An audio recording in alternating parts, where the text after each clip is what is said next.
শরীরকে ঠিক রাখতে কত কিছুই না করা হয়। ডায়েট চার্ট ফলো করা, খাদ্যাভ্যাসে পরিবর্তন, ব্যায়াম ও জিমনেশিয়ামে ব্যস্ত সময় কাটানো, বাদ যায় না কোনো কিছুই।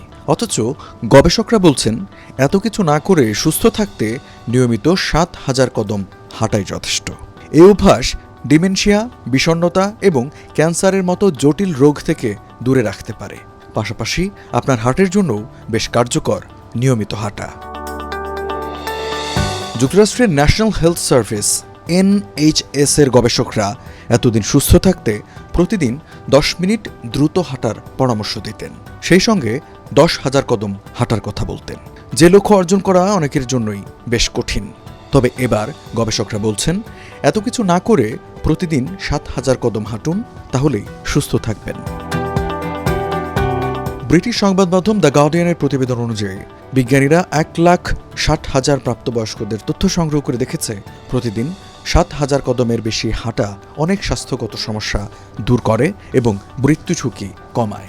গবেষকরা আরও দেখেছেন যারা ২,০০০ কদম হাঁটে তাদের তুলনায় ৭,০০০ কদম হাঁটা লোকদের ক্যান্সারে মৃত্যুর ঝুঁকি কমে ৩৭%, টাইপ 2 ডায়াবেটিসের ঝুঁকি কমে ১৪%, ডিমেনশিয়ার ঝুঁকি কমে ৩৮%, বিষণ্ণতা কমে ২২% এবং হৃদরোগের ঝুঁকি কমে ২৫%, আর মৃত্যুর সামগ্রিক ঝুঁকি কমে ৪৭% পর্যন্ত।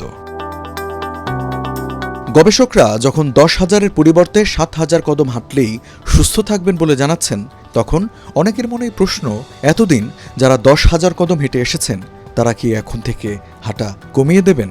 এমন প্রশ্নের জবাবে সিডনি বিশ্ববিদ্যালয়ের জনস্বাস্থ্যের অধ্যাপক এবং গবেষণার প্রধান লেখক মেলোডি ডিয়ং এর উত্তর, না, যারা বর্তমানে ১০,০০০ কদম হাঁটার লক্ষ্যমাত্রা অর্জন করেছেন তারা তা চালিয়ে যাবেন, কারণ এটি আরও ভালো। তবে যারা এখন শুরু করবেন ভাবছেন তাদের ৭,০০০ কদমই যথেষ্ট।